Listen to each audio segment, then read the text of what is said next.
Nah, I ain't really like this song, Road Man. It's alright. Encore, nah, I ain't feeling that. Alright, song like Pardy, Capital, nah, I ain't think I have it. And then as the season started to progress, and it's Mevon versus Mevon, and it's like, Hey. okay, the song that you're doubting, all three of them in the race now to win road match. It's on your mind. Make we have a time. Hey, If you're listening on Spotify or Apple Podcasts, please remember to leave a rating and review. And if you're listening or watching on YouTube, remember to like, comment, and share this episode. Now grab your tea, coffee, or a glass of wine, and let's talk the things. Welcome back to your favorite self-improvement podcast, Let's Talk the Tings, where we discuss personal growth, music, travel, and film while encouraging you to live fearlessly and fabulously. This week, we are talking the things with a man shaping the modern soundscape of Caribbean music. A creator whose work moves not just speakers, but entire festivals, cities, and diasporas. Multi-award-winning producer, songwriter, and engineer, Mevon Soodeen, more popularly known as XplicitMevon. Hi, how are Hi, you? I am good. Thank you for having me. I love that intro though. Oh, thank Cheers. you very much. I told you Jamaican Oprah. Yeah, yeah, that's me she talking about. Yes. How are you doing? I am good. I'm good. I'm battling a little cold, but I'm here. I'm here. A little nasal, but I'm here. I'm very good. Very, very, very good. Good, good, good. Okay, so for the first part of our show, we like to do a little icebreaker. It's Okay. our listeners' favorite segment, and mine too, to be fair. And it's called Dat Na Sound Safe. Okay. That must be safe. I'm frightened. I was about to say, and that's always what I say, don't be frightened. This is a positive space, just some good fun. I'm going to read messages or social media posts that listeners sent in. And if you think it sounds crazy or a little concerning, you just say, Dat Na Sound Safe, and explain Okay. why. Okay. And if you agree, you say you agree and explain why. The first one says, no one is coming to check whether you lived up to your fullest potential. It's between you, and it will always be that way. I don't think it's like no one, because I do believe that we all have persons who will check on us. Very Like true. for Yeah. me, I have my core circle, I have my parents, my mom. I know people who genuinely. So I wouldn't say no one, but I think for the most part, I, that not sound safe. I feel like I'm in between because here's the two sides I see. I see your side to say, like, oh, that's kind of negative. Like, of course, people are going to check on you. But I Yeah. also see it from a perspective of do what you need to do Yes. for yourself because no one's coming after or running behind you to say Yeah. like, Mevon, have you accomplished that goal you said you were going to do? You know what I mean? So that's why I'm in between. Like on one Yeah. hand, we That don't I want feel to the be too same way. negative, I feel but the same way yeah. because when you said it first, initially I was about to say I agree because Yeah. I'm a self-employed person, right? So I'm the kind of person who kind of resonate with that statement. But I do know behind the scenes there's a core behind me now. I know there's a team of people who I could support on and rely on, who nobody really sees. So that's why I had to really listen and comprehend before I respond, because that's from being like a real cynical approach to look at it. But Exactly. it is not true all the time, because behind every successful person there's a core. So I'm in between. I agree with you. The next one says, imagine you break up with me and I take the rotating plate from your microwave. That is wild. That is a wicked act. Yeah, that's very specific too. Very specific. Safe, That don't sounds do safe. that. That sounds safe. That sounds safe. This one says, be mindful of returning to people, places, or environments your soul asked to be freed from. You willed your way out for a reason. Honor the growth, that carried you forward, not the comfort that once held you back. Forward ever, backward never. I don't want to get too much into the personal things as yet, but I am a firm testament to that. I always see these memes and videos and stuff where they show like a plant in like a bad environment and they move it and repot it into like new soil and give it air and water and see how the plant will And grow what it now. does. Like that's a serious thing. That's a serious thing. You change the environment, the people who are around you, people to nurture you and really help you grow. Like that's a serious thing. I don't want to go back there. I was placed out of there for a reason. And I am a firm believer of divine intervention and God's plan. Like he would add people in your life and remove people in your life at certain times for a reason. Take a step back and look at the bigger picture. Maybe that was me or God routing or rerouting me into another partner. And these people were not meant to be on the journey at this point in time. They would have walked the journey with me up till this point, and now I need to take a different road. So that's how I look at a lot of things like that. I'm not going back. Unless life is a funny thing, is ever changing. So maybe we would reconnect. Maybe those roads might reconnect at some point in time. You know, even the relationship I have with Braveboy is kind of testament to that. Like we both started off and it's not like we fell out or anything like that. It's just creative differences. We both took different paths. And we have to talk in 26 and we have a monster, you know? So it's just part of God's plan. I kind of approach it like that. You said so many important things. I really do believe in trusting God's timing, even though it's very hard sometimes. Because especially when it comes to any kind of relationship, friendship, partnership, romantic relationship, you can think this is like the perfect person or this is a perfect situation. Why isn't this working? And you can't see it at that moment. But in time, you will see why it didn't work then. And like you said, maybe it's supposed to not work at all, right? Or maybe it's just not supposed to work at that time, right? And it makes me think of so many different things. I don't know if you're familiar with the soca artist Muddy. Of course. Okay, so I didn't know who Muddy was before last year, right? I had him on my podcast. We had a great time, great conversation. I was really inspired by his work, and he usually doesn't do interviews. So I was just so happy that he trusted me to do that interview. And I saw that he did Soca Monarch like 10 years in a row. And 2024, they were saying he was supposed to win and he didn't win. With Bongo Master. That was you? Correct. But look at it. Stop. Bongo Master. Explicit boy. Say it's on the song. Okay, we have to come back because I can't manage. Anyways, just to drive home the point that you were making. So when I went to Spice Mass last year and I went to Soca Monarch, and to be honest, for me, we were talking about this earlier about the whole like just carnival experience, but I was mostly looking forward to that. Because everyone that knows me knows I really love music. So I could not miss Soca Monarch. And then, of course, I could not miss him winning. So from me to land at the airport, I'm telling everybody he's going to win. And they're like, who are you? Does he even know you're here? I'm like, I don't know, but I know he's going to win. Because I just felt it in my spirit. And I felt like it was his time. And I think not only him winning, but that crowd that was there wasn't there in 2024. The way that Grenadian soca has come like this year, even though I wasn't familiar with it last year, I'm going to be, transparent. Yeah. Everyone says 2025 was their biggest year. Yeah. So I personally think God had that happen for a reason, because if that didn't happen, maybe he wouldn't have created Payroll.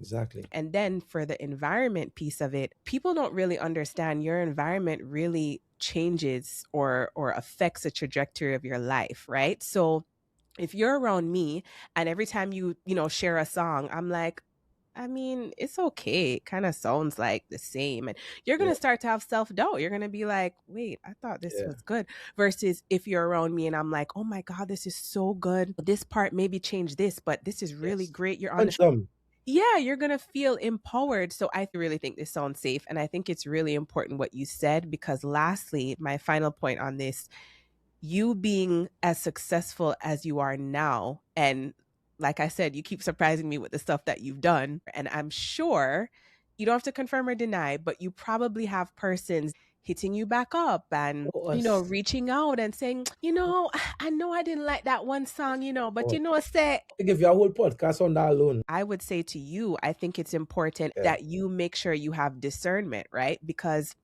not to say you're going to be looking at people and saying, I'm not doing this because of this and be spiteful, but Yeah. you still have to remember. My brother has a saying, he says, forgive and remember, right? Yes. So you forgive it for yourself, but you Never always forget. remember. You never forget, right? And that doesn't mean harsh feelings or anything like that, but you don't want people to feel as though now they can come into your space because Sure. other persons recognize your worth. A lot of that happened Yeah. this year because last year we had Pardy and stuff. Winning road match gains a lot of attention naturally. So reason, seeing how the songs were progressing and stuff, everybody was like, nah, I ain't really like this song, Roadman. It's alright. Encore, nah, I ain't feeling that. Alright, song like Pardy, Capital, nah, I ain't think I'll have it. And then as the season started to progress, and it's Mevon versus Mevon, and it's like, okay, the song that you were doubting, all three of them in the race now to win road match, and it's like on the road, everybody's like, hey, Mevon, take picture out here and Lime and come and inviting me to Tings, and it's like, okay, cool. Wow. Yeah, send my beats, let's work on something, take my number, follow me. Where all of this was, and all of a sudden you want to talk to me, you want to work with me. People who used to pass me straight and like parties and things. Like what? Like not just pass straight, but like people you know from around. Yeah. If you see them in a cordial, you'll be like, hey, what's up? And that's it. That has been how we interact, Yeah. And then it's suddenly like, hey, my celebrity friend, my popular friend, take a picture, they got a selfie, and it's like, yo, this weird. I hope as you go forward, because clearly like this is the path for you and this is your time, you're able to discern the difference and able to keep those core friends like Chandra or Braveboy, around you, because I think that's a good thing about having friends like that. Like you said, you can still work with other people because I mean, this is your career, right? My job, so, yeah, exactly. Hey, if whoever wants to work, but you have those core people that were there when you were starting out or maybe when you weren't too sure about certain things. So I think that's earlier in the good. season too, when we were doing Braveboy's song, Chandra sat right behind me there on this couch. Yeah. And she was like, Mevon, there's a year, right? Like seeing, like, because Chandra and I have known each other before, but she came into the studio session with us when we were doing Braveboy song. Yeah, she And mentioned she was sitting here and we was very much inclusive, right? And she was, I don't know, she just felt that energy and she just saw the work ethic and the process and stuff. And she's like, Mevon, this is going to be this a year. is it. Yeah. And she's like, this is going to be a year. This could have been like October last year. Yeah. And no songs was really out and things as yet. She was just like, Mevon, this is going to be a year. It was the perfect setup. Carnival Tuesday was my birthday. Ash Wednesday, they announced the winner road match. Saturday after, I decided to do Thanksgiving, a birthday lime / celebration for it, right? Yeah. And somebody was like, how come this one and this one didn't come? And I was like, I didn't invite them. I knew who my core friend, my friends, I know who are my core support base. Yeah. And people who mean something to me, people who genuinely support, to go back to the point you were talking about, like people who care about me, as a human being, not just XplicitMevon and the music. They care about that too, but they more care about me. This person said, one of my love languages is taking pictures and documenting the life of people that I love, because we will never be this young again. I can agree with that. Yeah. Maybe it doesn't apply to me in terms of documenting people's lives, but from a professional standpoint, I like to do a lot of documentation for my work. So I started posting a lot of behind the scenes videos on my Instagram stories. And someone was like, yo, you need to post these things as reels. And I didn't want to edit anything. I don't have no time to edit no videos. Yeah. So I would just go on TikTok and post a random caption. Behind the scenes of making of Encore. And post a random video. So much so, the video with Machel, come in, again. That was your video? I did see that. I didn't know that. That was Machel doing ad libs for Encore. And it Okay. went viral, and I just started to post more and more Yeah. raw footage of things like that now, because a lot of people commented and I was like, yo, I really appreciate you giving us this fly on the wall experience now. Yeah. We take it for granted, the situation that we in. Remember, we just working. Mm-hmm. So I just recording a song and I doing my process. But Mm-hmm. there's a lot of people who never experienced that before or got the opportunity to see their favorite celebrities or stars, Yeah. artists in that light, to see them working, see them make mistakes, see them being guided accordingly and being produced now. It's a real thing that we cannot overlook as producers and creatives, Mm-hmm. because this is work for us. It's Yeah. not like you're going to an office job and you're seeing cameras in your face while you typing up a Yeah. document. To It's you, true. it's just like, Yeah. bro, I just working. But Right. we in a position where our work is cool. So I Mm-hmm. started documenting, and I am seeing a lot of success and following because of it. A lot of people appreciate Nice. that type of content. Last one. The person said him doing the bare minimum means that he truly does not value you. You wouldn't have to keep reminding someone if you mattered to them. I agree. Yeah, I I agree. agree with I that agree too. 100%. I think people make time for things that they care about, people they Bingo. care about. And Yeah. if you want something, you make the time for it. Mm-hmm. Whether it be professional, relationship, anything in life. Yeah. If you want something, you go out and get it, right? Doing the bare minimum is something I carry relate to, because I'm not Yeah. a minimum guy. I'm not a minimalist. Hey, taco. Yeah, I'm not a I like minimalist. that. Definitely a overachiever Yeah. and a hard worker. So I don't know anything about doing the bare minimum. My both parents were regular people, Yeah. they worked regular jobs Yeah. and had to save money and sacrifice for the bare minimum things. I mean, I Hmm. wasn't poor, but at the end Yeah, of the I day, know I what didn't you grow mean. up. I didn't grow up with a gold spoon in my mouth. So like even me, at the primary school I went to as a Yeah. child was not the top primary schools. The Mm-hmm. secondary school I went to was a very government secondary school. It wasn't like Okay. a prestige school. Okay. And I left with all my passes in CXC, and I went on to do my Ah, degree. And it's just my nice. life has been testament to working hard for everything that you want now and sacrifice. So Yep. that's why I say, like, for me, I understood the importance of hard work and sacrifice and giving it your all to achieve the things that you want in life. So bare minimum, I just don't do it. I love that. I no arguments there. I 100% agree with that. And actually, one more I want to do because I would love to get your take on this one. This is the encore. No, a joke. All right. We don't reach there yet. Okay, this last one. The person said, "You won't find me in spaces where I have to calculate every word before I speak. If honesty always feels risky and my silence feels safer with you, that table was never built for me." That's a Agreed. word. Yeah. 100%. Agreed. Yeah. Agreed. Yeah. That's the kind of things I like. That's how my mind works. If it Yeah. and it goes back to a lot of these questions kind of related, because it's like, Yeah. if it is I Yeah. feel like you are not contributing to my life, or you are not part of the core, or you are not helping my development in any kind of way, or not just about me. If it is Yeah. I feel like if I don't play a role in your development, or if it is I don't feel appreciated, whether it be from a friendship level or even on a professional level, because from a professional level I have to tell people no as well. True. There's a lot of people who reach True. out to me and I tell them, I was like, yo, even though this might be a good song, I just don't Mhm. I'm the person to do the song for you. I don't feel like I could add value to this. Sometimes I need to tell people no. Like I need to tell them, yo, like it's not this song not good.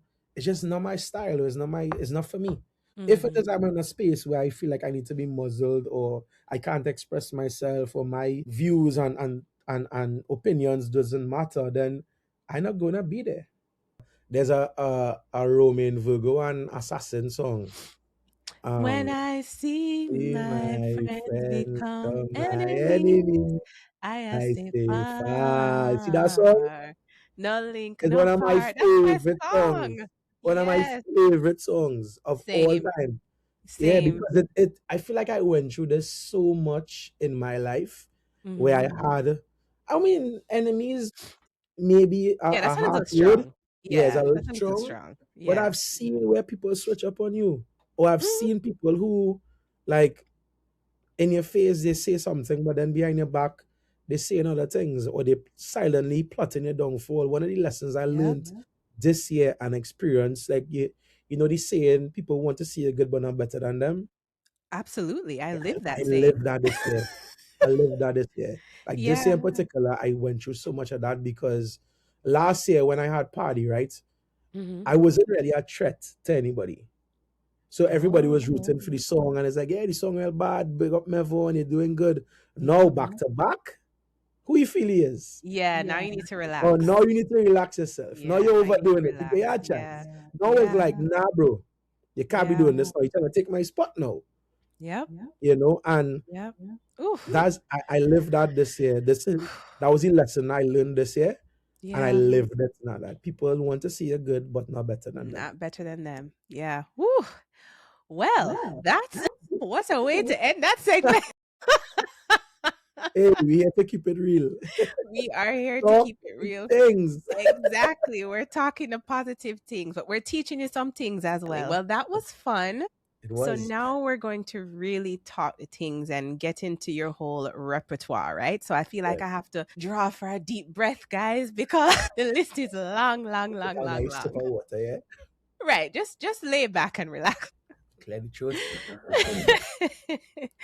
So I would say that there is a particular kind of magic that happens to me when rhythm meets instinct, right? When the right beat finds a right voice at exactly like the right moment. So kind of like what you said earlier, you have a song, this person might not like it, or maybe this artist might like it better, or you kind of have to see where things fit, right? And to Right. me, that's really a skill that I think a lot of people don't really understand, like what it takes to know who belongs or who sounds best on a song as a producer, right? And if anyone out there, unless you've been living under a rock, has followed Trinidad Carnival this year, chances are that they felt your work before they even knew your names. I'm a little stuffy, so I don't have the lung capacity for all of his his hits, but just to name a few: Encore by Machel Montano, Still a Roadman by Bungie, Love on the Road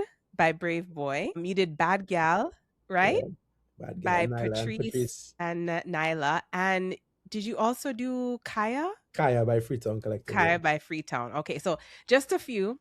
Like I said, just a few, but the list is long, so you can Google it. These aren't just songs, they really created moments, right? Especially Encore being the Road March champion, which I'm sure is an amazing feeling. But I think that what people don't realize is behind every anthem, every song, there's a process. And as you were saying, that most people never see: the hours in the studio, the experimentation, the discipline that's required to build something that thousands, in your case, millions, will eventually feel.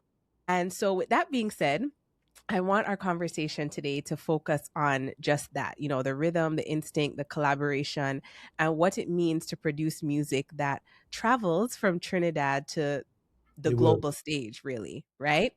But before we really go into those things, I'd like to start at the beginning. So before the hits, before the carnival anthems, what were the earliest sounds that you can remember that really shaped your musical ear or just got you interested in music? Because news to me, you didn't grow up in a musical family. No. So what was your earliest memory of knowing this is what I want to do? I grew up in a traditional Caribbean household. Carnival time, we have soca on the radio. My mom and them had radio and records playing and that kind of thing. So Mhm.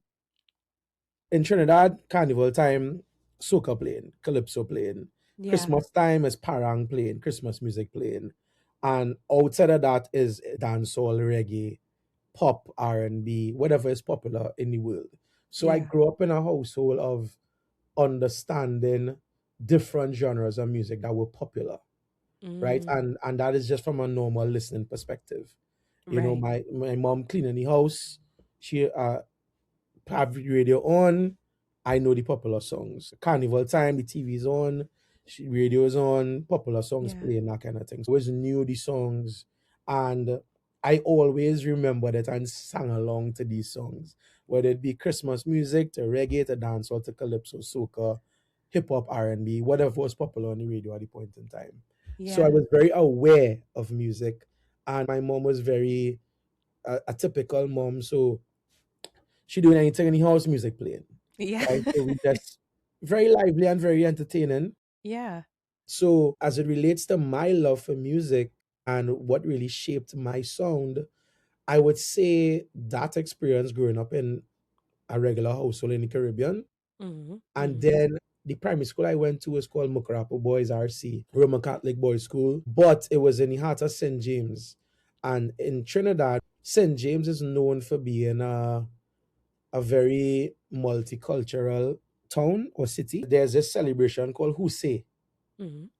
and Celebration. there's a lot Okay. of drumming. It's kind of African Indian fuse because there's a lot of African drumming and that kind of thing, right? Oh, And they okay. kind of parade St. James and that kind of thing. So a lot of Mhm. the people who in my class, they grew up in St. James. I was living in Diego Martin, which is like a little away from there. But a lot Okay. of them live nearby, and Oh. they would come to school and beat the desk and bring the drums, and carnival time they doing all of these things, and I am there Yeah. like, this real cool, I want to do it too, because in a boys school you don't want to get left out. You need to Right. toughen up and you need to do what everybody doing.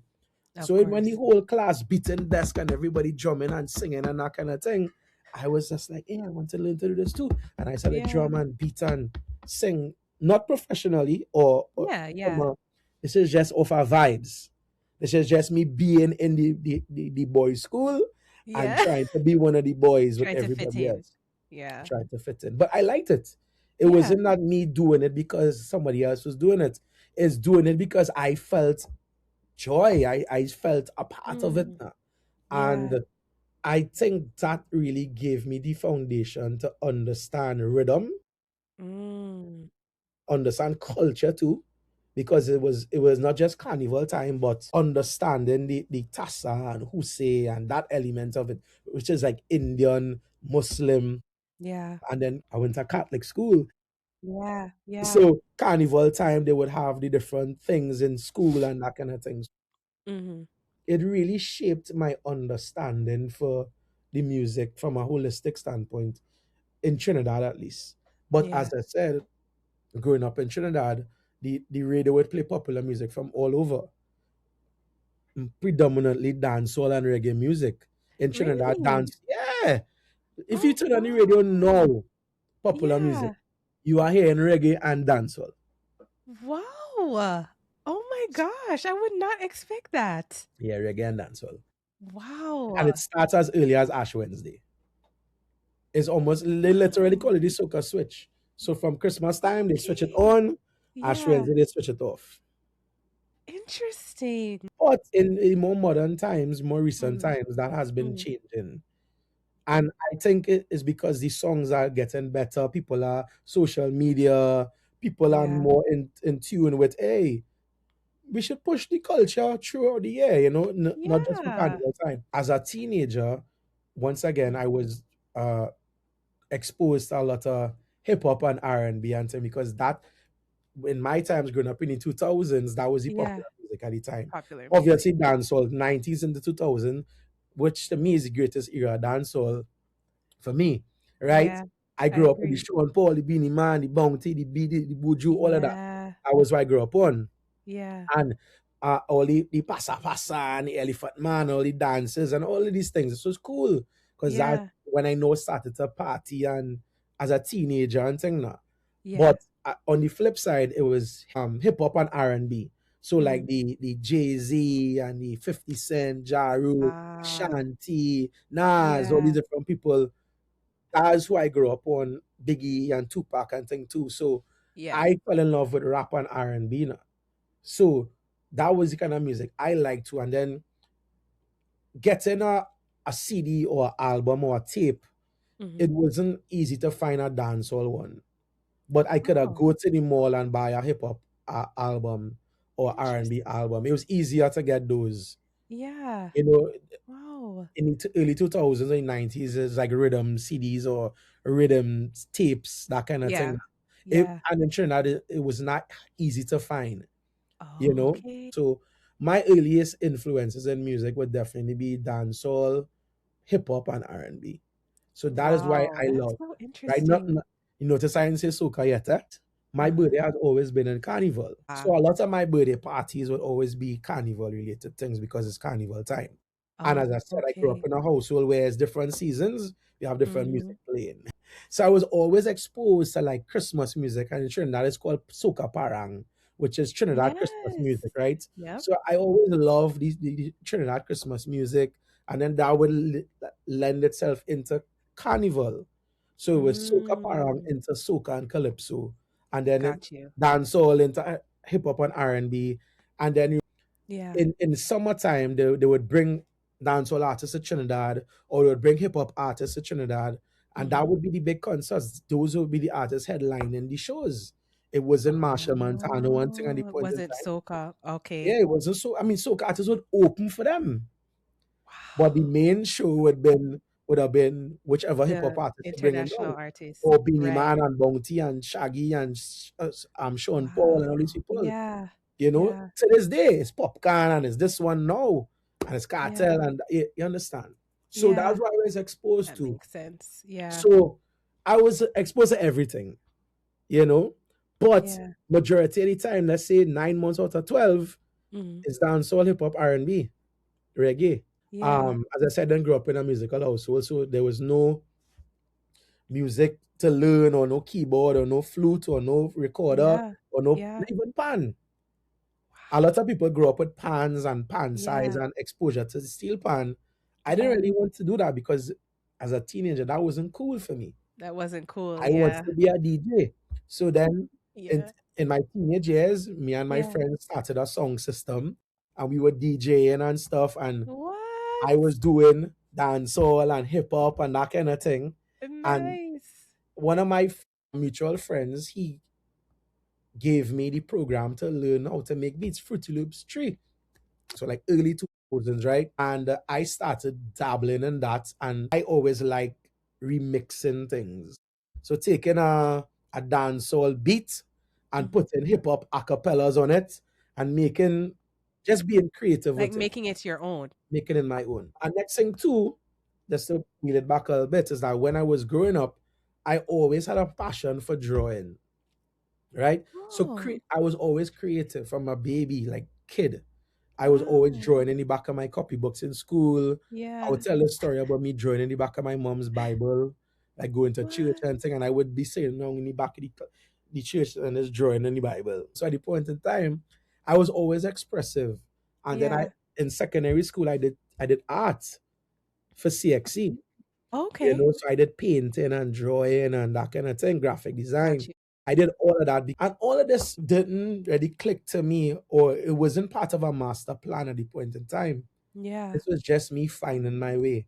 This was just Mm. me figuring it out, and not even understanding that this was me exploring my creativity in different ways. Right. You know? So it was like Interesting. drumming on the desk to DJing to drawing and painting and Yeah. just being expressive and creating my own world. I did a degree in computer and information systems. I Mhm. graduated with first class honors, by the way. Wow. Right? Very So nice. yeah, Very so nice. I did that. But even doing that, I Yeah. was still learning how to make beats and thing on my own, because computing was cool. Like I like computers, I like technology, but it wasn't Yeah.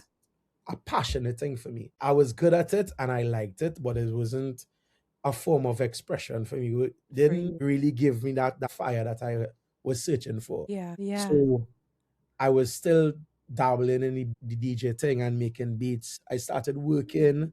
I had a very good job, Yeah. but it was stagnant at a point in time.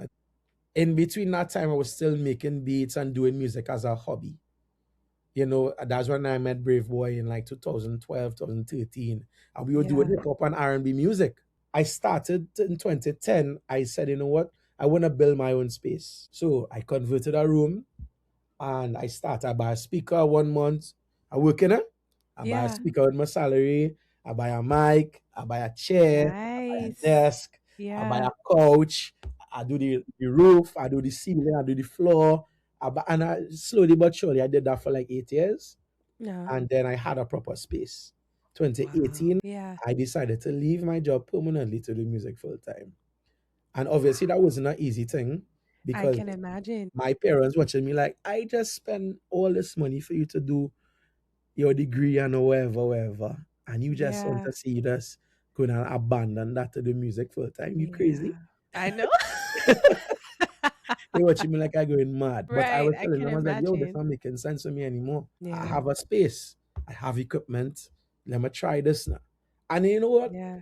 It's only when you speak on it now, I Hmm. realize how much of a risk taker I was from an early age. You know, I was doing things that I loved and doing things that I liked and jumping in 100%.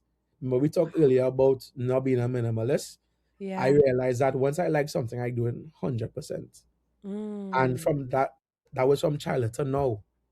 You know, and it's a testament to hard work and believing in yourself too. And Yeah, for doing sure. things that you love. When That's the you really thing. follow your love and your passion, you'll find your way.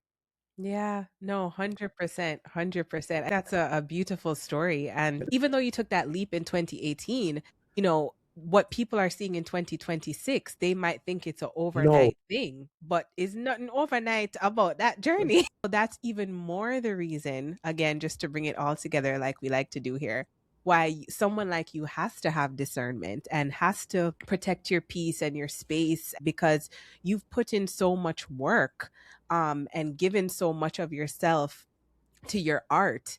You know what I mean? Like you can't risk having somebody just come in and say like, "Oh, okay, now that everybody thinks you're great, now I want to rope in and, try to do a thing." for That can't sure. work. That not sound safe. That not sound safe to me at all. So, was there a particular artist or a producer or maybe even an era of Caribbean music that deeply influenced your approach? Like I know you said dance hall and things of that nature, but because you do soca now, just fast forwarding, was there a certain artist that made you say, you know what?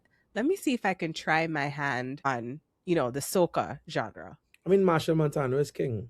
Marshall, Machel yeah. Montano is, Figured you would say that. as a Trinidad, as a Trinbagonian, Yeah. you can't not mention Marshall's name and greatness. Yeah. I, He's something yeah, else. he would inspire you even if you're not in music. You Yeah. know, He's Marshall something else. is the goat.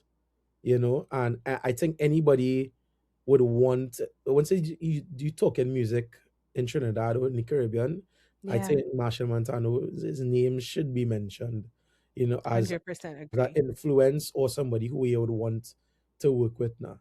So as I said, I am a true son of the soil.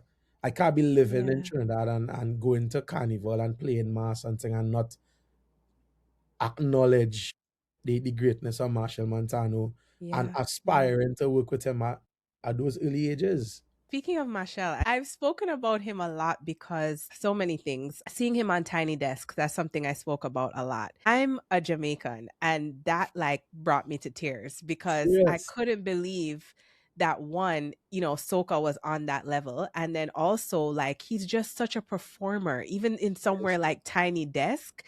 You wanted to get up and grab your flag. I've never had the pleasure of seeing him live, but talking Serious. to you, I know, talking to Never, not you, even never, anywhere. never. What? I know, We I need to fix know. this. I know. Please make it happen because here's the thing. I used to hear about him like from my dad because obviously him being a musician and having traveled to Trinidad, and I've always heard of this man that has been doing this since he was a boy and like seeing the tapes, and I talked to Casely about it, and I've spoken to other people about it, but just seeing him in that space and Yeah. seeing what he was able to do and them showing the audience and how he was able to garner just people's emotions, that's not something that you can teach, in my opinion. That's something that's innate, right? And so, just again, kind of making this conversation whole, we talked about earlier, people want to see you doing well, but not better than them, and that whole thing. And I found that even with the conversation surrounding Encore this year, there was a lot of that discourse, right? Like, oh, give people a chance and give, Chance. but why? Like, if you're still, and when I say why, I mean, if you're still good at something, why should you sit down? This is your passion. It's your passion. This Not is his only business. This is how not he only that survives. though, I know, but not only that, I think it's important to focus on the passion. Let me tell you why. People, I think, are looking at it from a perspective that he's going, how can I take food out to other people's mouth this year? And to me, that's more of like the people's business thought. But for me, I view it, and again, this is my opinion, I view it as somebody that is passionate about music. Beyonce, Jay-Z, Sean Paul. Sean Paul has been doing this for years. He's one of the most successful, if not the most successful dancehall artists, probably next to Shaggy, I think. Correct. Again, top of my head. I can't imagine anyone telling them to Give give a- other yeah, people a chance. Vibes Cartel, he was gone for how many years, came back, sold out multiple arenas, right? Like, why should these people that have this talent not use their talent and you know, do something they're passionate about for the sake of being humble, right? And just to round out that point, I remember seeing Kanye West on an interview many years ago, and I'm summarizing, by the way, so don't quote me to anyone that does research out there, but he was on it basically on a late night show, and they asked him about the whole thing, like where he grabbed the mic or whatever, and he's like, he basically said, people really take to you better when you're humble. They want you to say, oh, I'm not that great. I just sing a couple songs. I'm not that. Then they love you. But the minute you say, you know what? I'm Machel, like, I'm good at this. Like, this is my thing. They're like, well, you must feel like you're all Chuck that, you or you down. must, you know, I feel like everyone should have confidence. And listen, I'm here to say, reporting live, I don't know anything about the politics or anything about anything. So this is my personal opinion, just based on what he's done for the genre of music and how hard that man has worked since he was a little boy. You know what I mean? To ask someone to give up on their passion to make room for others, to me, just seems like a misplaced argument. Right. So I say all of that to say this year in particular, working with him on Encore and the discourse that was going on to then win Road March, like, what was that creative process like, and what did that feel like in the end to have, you know, that victory, for it to come out on top? To answer the last part first, relief. Yeah. It felt, Wow. I sense a relief. Uh, This was the most stressful year for me in wow. my career, Yeah. Yeah, I can because imagine. everything that you mentioned there, as I Yeah. said, it was a lot of the conversations wasn't really about the music. Mm-hmm. It was about everything else but the music. Yeah. And Yeah. me being a producer, I put in so much effort into the music, and Mm-hmm. to see people argue everything else but the music, it felt like a slap in the face now. Or it's like, pick me, listen to my music, like tell me things about the music. But that was testament to how good the song was. People said this to me, is like the song was too perfect. There's like the production of it is too good. The writing of it is too good. There's nothing to nitpick about this song. So now the narrative and the goalpost shifts to Machel just dominating and you should give people a chance. Don't be so good anymore. Give somebody else a chance. Machel doing it too long. He taking advantage of people. He blocking out people. And Machel said it in his interview in Corey Shepherd. He was like, but people are getting a chance. Machel, if you look at Machel's catalog album this year, is the most features I've seen in a while. Machel had 2 songs this year by himself, Encore and Compromise. He had a song with Voice called Bam Bam. Paris Putin, Move Out the Way.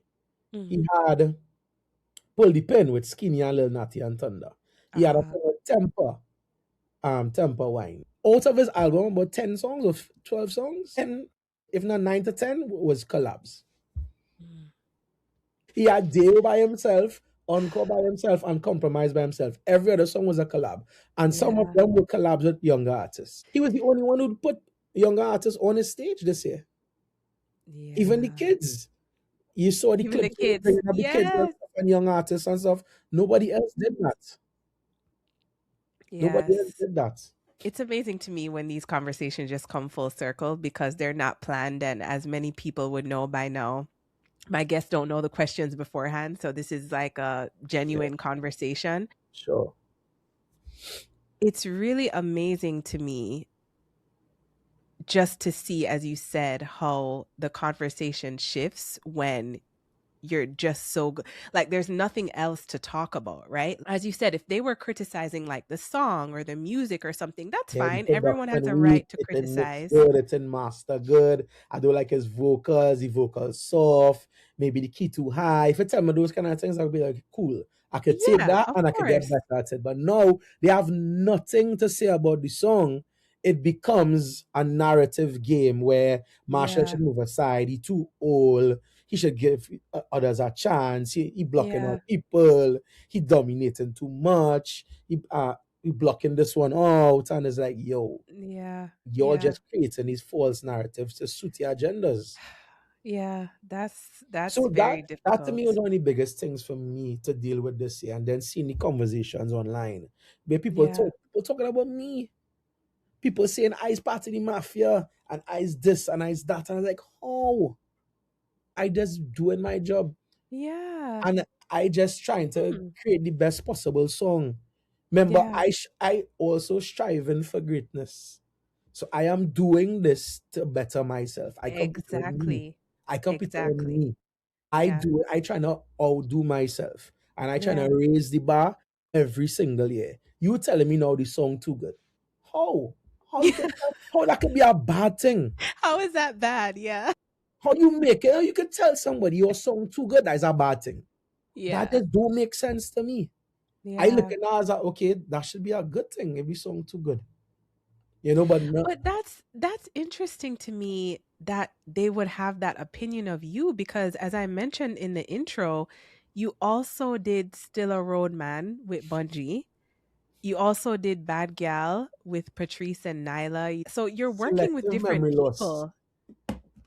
Selective memory loss. But then on top of that I too, don't they were saying, "Oh, it understand. sounds just like Party." I was like, "No, it doesn't sound nothing like Party." But then I was like, "It's the same producer, so it had a song like Party." So they creating Mm, these narratives that because it's the same producer, it it kind of sound in the same way.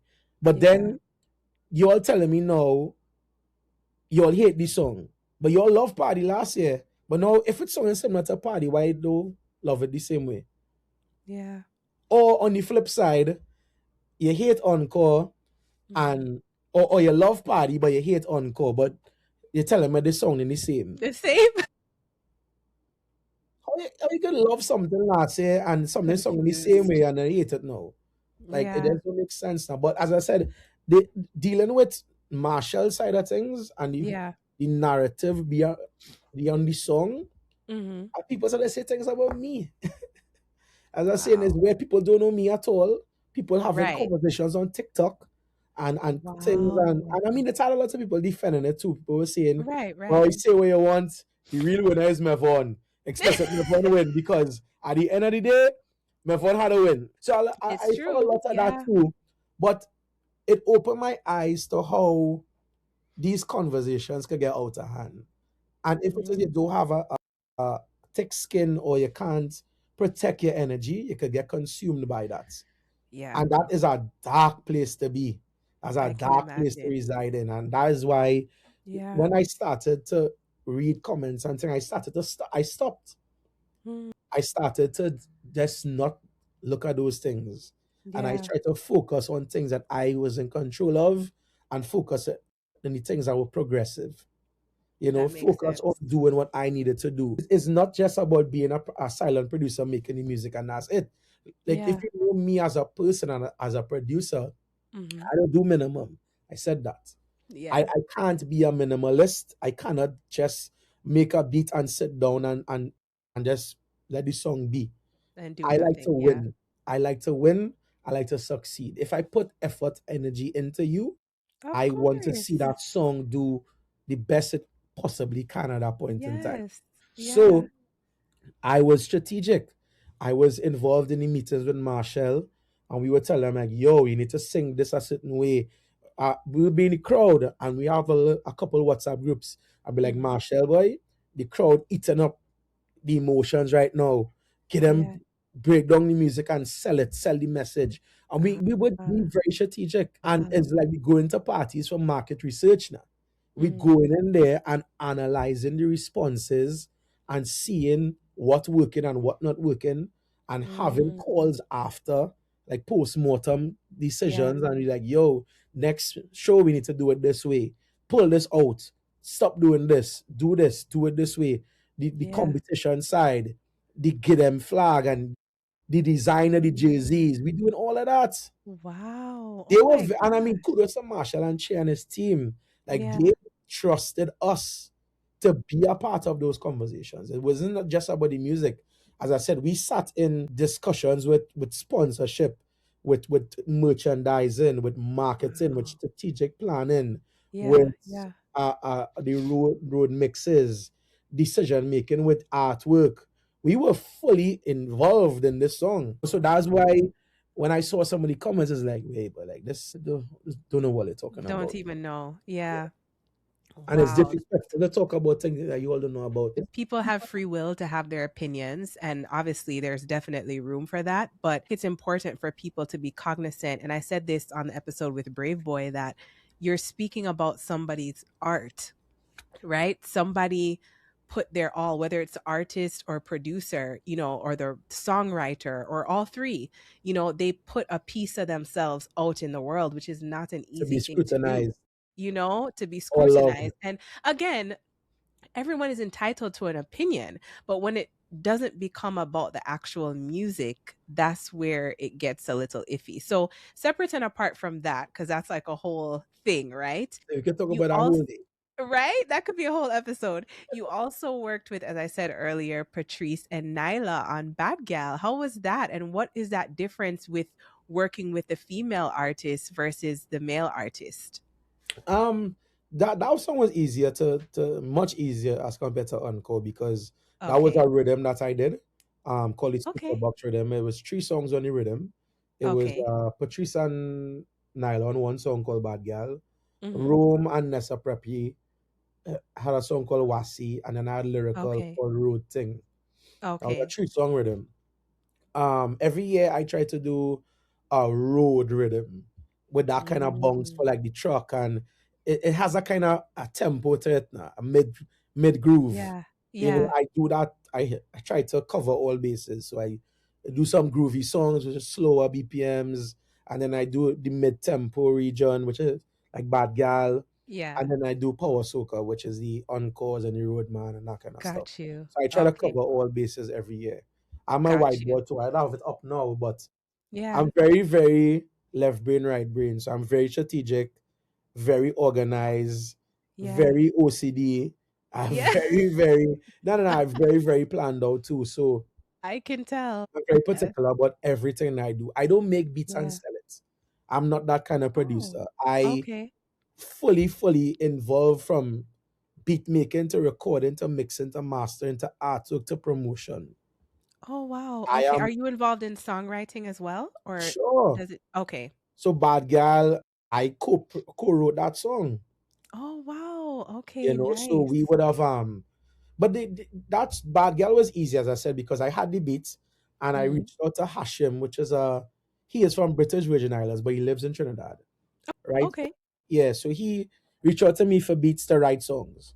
And Hmm. I sent him a few beats, and he sent back a voice note with Bad Gal idea. It was called not Bad Gal, Hot Gal. It was called Hot Gal. And we did the Oh. demo, and there were 1 or 2 parts that I felt needed work. And I was Hmm. like, come in the studio, let's fix it. And we rewrote the song together, Yeah. and we sent it to Nailah and Patrice, and they loved it. And they So wait, before you go any further, how did you know that the two of them would be good for that song right. versus So just one of initially them? I Or wanted I wanted it to be a ladies' anthem. In okay. my mind, I wanted the 3 hottest girls in the soca game. I wanted 3. I Okay. wanted I wanted Nessa, I wanted Nailah, and I wanted Uh, Patrice on one song.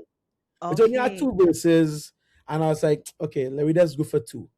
And we Okay. have a close relationship with both Nailah and Patrice. So I sent it to Okay. Patrice first, and she Yeah. loved it. And then she said she always wanted to do a song with Nailah. So they sent it to Nice. Nailah, Yeah. and Nailah heard it, and it was easy, easy, easy. Oh, nice. Yeah, It easy. sounds like that. It sounds like it was just so, natural for them. But in my mind, I always wanted Nessa on the beat as well. So I Okay. had this other demo I had with Rome, and I was like, Mhm. Rome, why do you do the song with Nessa? And I sent it to Nessa, Ah, and she was also down to do it. So I got Nessa, but on another song on the on same a rhythm. different song. Yeah. And then Got you. Lyrical had this song as well too, because there's this weird theory in my mind that all women rhythms don't work. Rhythms is a science. Mm. You can't just put any and everybody on a rhythm and expect it to work. That's true. That's true. Yeah. Rhythms need to cater to different things in the carnival Yeah. and different audiences. You can't have a rhythm with only whining songs. I mean, you probably could, but most times a rhythm, especially as a DJ juggling, you want different arguments to sell different points in the Mm. song. That's why I wanted the Nessa to do a collab with Rome and then having the lone lyrical on it as well too. So it's a nice Mm. mix and a nice balance when you look at the packaging of the rhythm now from a Yeah. marketing standpoint. That makes sense. I would say that soca music in general lives in a really interesting space to me because it's joyful, but as we talked about before, it's also really cultural, right? So, what responsibility would you say that you feel as someone shaping that sound, like to keep it both joyful, but also to keep that like cultural, aspect of it? As a creative, I think it's important to have both. I think it's Yeah. important to be culturally relevant. I Yeah. think it's also important, equally as important, to be festive, because partying and fetting is part of the culture too, Hmm. but there's also, as I said, ticking all the boxes. As a Yeah. producer, I try to give a holistic experience when I do my catalog for the entire season. I like to have songs that would dominate on the road, Hmm. songs that would dominate in the fets, Hmm. groovy songs that people could stream to, like Kaya. Yeah. That's not a festival song. Yeah. No, That it's song is not. a song about a woman that could play anytime. It Yeah. has no mention of carnival, Carnival. have no Yeah. mention of festival, no mention of fete, no mention of road, no That's mention of true. party, It's none a of it. beautiful song. Yeah. It's a song about admiring a beautiful woman, Mm. the Caribbean woman. That's all it is. Yeah. It has no mention. As a matter of fact, Kaya was created to be a summer song. Mm. It was Okay, I can created see that. last year Yeah. in May. Oh, Last year in May wow. we started that song Yeah. in plans of releasing it for June, July, August. But then Wow. we both end up traveling and Hmm. it just didn't work out. And I was like, okay, God's well, let's put it timing. out for Carnival and see what happens. Yeah. See, the And look timing at was it. perfect. That's how it is. So I as a creative, I just try to do all. I, Yeah. I think it's very important to tick all the boxes and have cultural songs, festive songs, festival songs, road songs, girl songs, Yeah. anything that is part of the culture, really. Yeah. I love that. Okay, last question before our final segment. Has there ever been somebody's voice that you've heard, whether it's someone you've worked with or maybe, a past artist, where you're just like amazed at the tone of their voice or the quality of their voice as a producer because you do a lot of listening for sound? Yeah. Artists like I would say Kimmy, he has a song that Girl You're Too Sweet, like us. Oh, I love that song. Right. And he is a Okay. fairly new artist, Kimmy. Okay, I love that song. Yeah, there's a few artists who kind of bust on the scene. Crystal song. I mean, I know Crystal Yeah. for a while. Okay. So Christo, Kimmy, Zebby, he did Lost in Trinbago with Mila I Caribe. like that song as well. Yeah. Yeah, yeah. There's a few artists who I'm paying attention to this year. And I asked about the voice because I was fortunate enough to have a conversation with Uncle Sparrow, Mighty Sparrow. And as you would know, he's like 90 years old. Right. And we were just having, a regular, how are you doing conversation. And then he just started singing, Age is Just a Number. And when I tell you, I was speechless. I called my dad afterwards because I was just like, I couldn't understand how he sounds exactly like the record that was Yeah. made way before I was even thought of. Yeah. Like when I tell you exactly clear as day, and this is on the phone. So I just wondered, has there been moments like that where you hear someone's voice and you're like, wow, even if it's a older artist or, Yeah. like a David Rudder or something like Yeah. that, and you're like, wow, they're older and maybe they've gone through things, but they sound Yeah. like the same. I think I have a few people like that who their voices are very distinct. Hmm. Strangely enough, Machel is one of them. Yeah, When I could see that. Machel is not the greatest singer, and he's not like a freestyler or a chanter. He's like one of those in between people who have this tone, that commanding tone. His tone, yeah. Bungie is definitely a voice where it's like he's not a singer, but his voice resonates. Yes, and Kets it's is also unique. one. Voice is also one. Yeah, Patrice is voice. also one. Yeah. Uh, Nyla. Nailah is also a very Yeah. distinct voice. Hmm. Teja is also one. Mohammed from Freetown. Yeah. They have very Yes, distinct voices. that's Kutain is true. also one. So I think that there's a lot of artists who I feel like have the really unique signature tones and voices. Yeah. Unfortunately for me, I've either worked with all of them before. Hey, tell the people, Yeah. tell the people. Yeah, yeah. I mean, you kind of asked the question earlier too about how to like play songs for people Yeah. and Yeah. getting people the right songs. So like Mm. sometimes I might have this plan in my head. I'll be like, wait, this suit Marshall. And I play it Yeah. for Marshall and he's like, nah, bro, that is not for It's me. not me. And then I Yeah. need to send it to other people. So I need to Mm. figure out who's the next best option. So like Nailah and Skinny Come Home, that was for Marshall and Destra. Wow. Yeah, and Okay. I mean, they didn't turn it down, but the timeline that we were working on, they couldn't do it. They couldn't make it And happen. then Yeah. Marshall is Marshall. He wanted to change a lot of things. And we was like, Mm. You had to put your foot down. yeah, yeah, we like the song as is. Yeah. And we try all kind of people. We try Cass, we try Patrice, we try Lyrical, Yeah. and then we end up bouncing up on Nailah and Skinny. And look at what that Wow. song did for the culture and for us, Yes. you Yes. know? Beautiful So song. sometimes we get wrong. Yeah. Sometimes we have our own plans and it just don't work out and we need to pivot. Yeah. Pivoting is very, very important because every season we would have songs or we'd have beats that we'll do, send it Hmm. to artists or send demos to artists, and they just might not be on it. And Yeah. me, I had to learn how to accept rejection. Sometimes Mm. rejection makes it sound more, you know, Made it sound a good little than it really strong. is. Yeah. But people say no to your songs. You gotta learn to just pivot. Yeah. Be like, It okay, well, if happens. I really believe in it, I'll find a home for the Yeah. song. So Yeah. No, absolutely. understanding that pivoting action is important. So, for our final segment, before I do my thank you, I'm going to ask you a few rapid fire questions, and I would love for you to answer with the first thing that comes to mind. What is your favorite? It's going to be tough. What is your favorite Trinidadian food? Doubles. Doubles. Okay. Okay. I thought you were going to say something I didn't know because people keep surprising me. But doubles is your favorite. All Doubles, right. doubles. Nice. I'm a big doubles fan. Love it. Yeah. Okay. Same, same. I love doubles. I can't wait to have my first double when I reach Trinidad.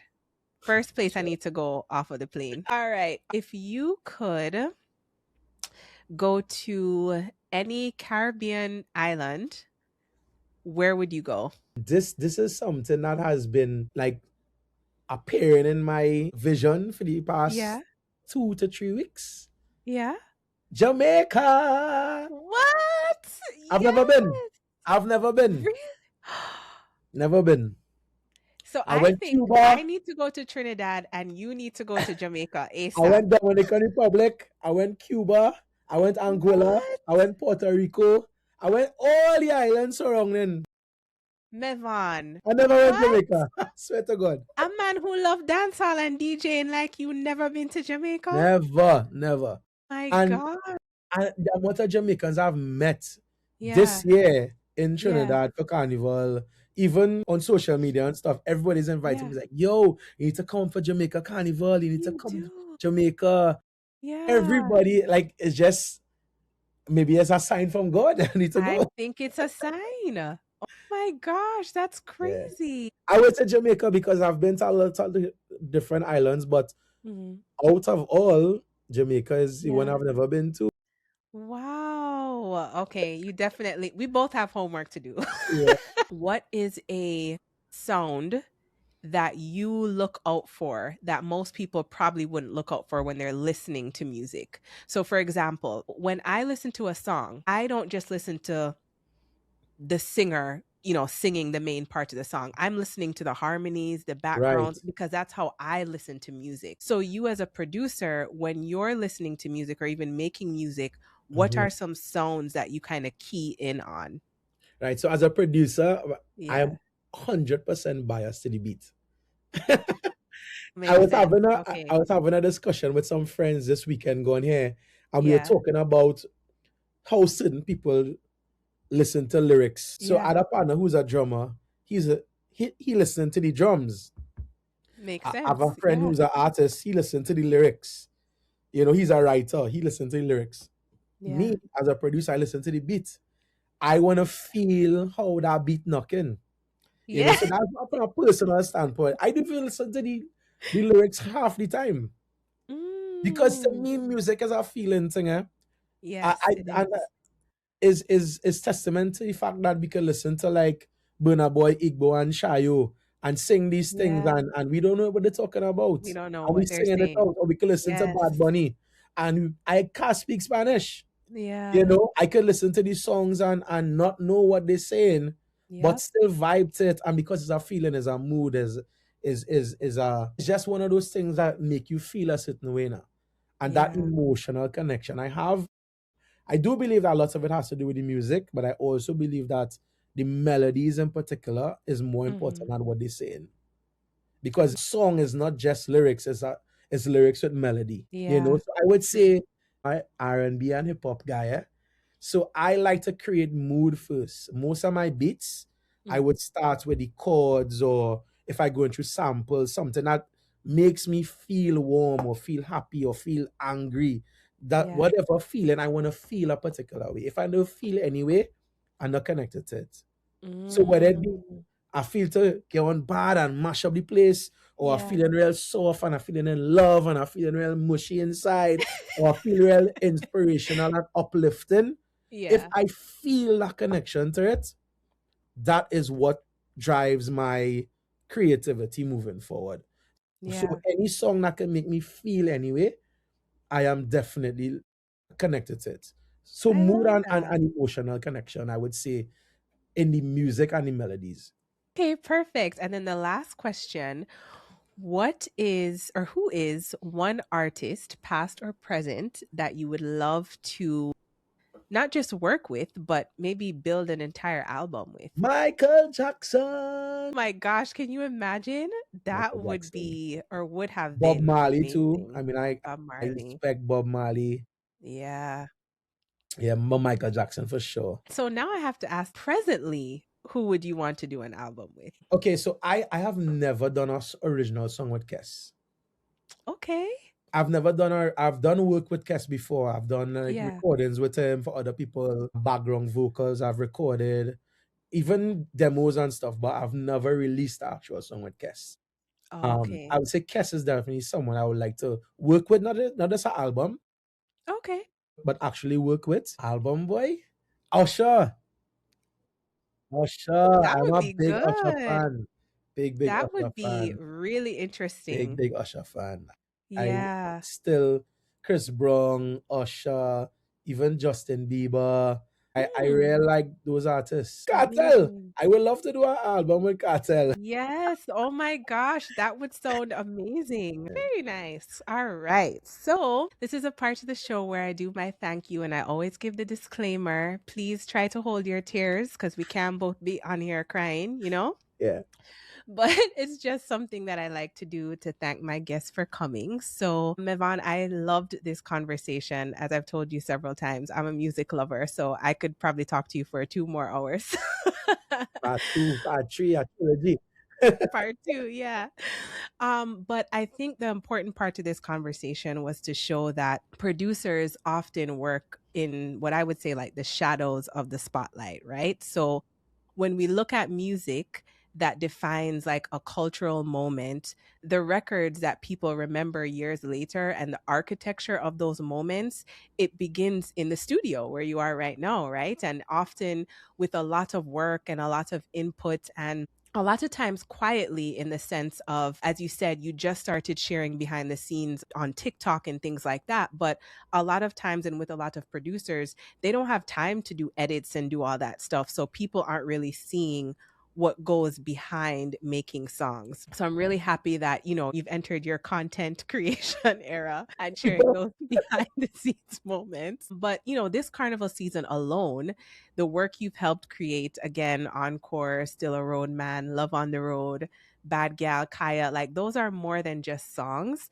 I see them as memories in motion, right? Like people are going to remember where they were when they heard that song, or if they were at Trinidad Carnival, memories that they have associated with your music. And I think that they're going to remain the soundtrack to people celebrating culture and freedom and joy. And that's no small thing. So this conversation to me wasn't just about your hits or your accolades, although you have plenty, plenty. You see how I use plenty like a real Trini? Plenty, You have plenty. plenty of them. But it's really about the craft behind them, right? Like the patience, the instinct that you have, the air that you have that hears possibility before anyone else does. And the fact that your work is really helping carry Caribbean sound in general to the world. So thank you for sharing with us today. And more importantly, thank you for building music that people don't just hear, but that they're able to really live inside of. So, yeah, thanks for coming to talk to Tings with me. Thank you very much for having me. It was a pleasure. As I said, when you're ready for part 2 and part 3, let me know. I love the vibe. I love the interview style and the approach. It's not the typical, yes, how long you doing music, where you grow up. Like, nah, we talking Aw, serious discussion here, and thank it's not you. the typical stuff. So I appreciate the time. I appreciate the consideration too, because nobody's really care for us. I should say nobody, but Yeah, I know people what don't you really mean, pay though. attention to the people behind the scenes. It's Yeah. usually the artists and people in the front. So getting this kind of recognition and appreciation is always good because, Aw, as you rightfully said just now, a lot yeah. of the songs you hear in it is conceptualized from us. Hmm. And in these spaces here by ourselves, in these quiet times where we just experimenting and getting things wrong, and, Yeah. and testing things out, it's really the lab.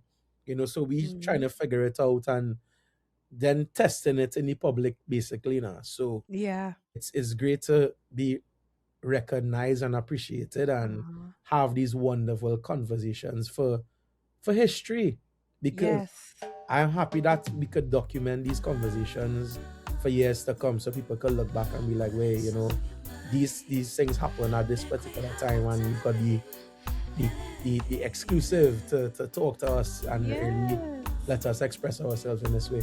Was a pleasure, pleasure, pleasure having you and And when talking you to come Tings. Trinidad, you come and eat at the world, and you go and see Machel. Yes, for sure.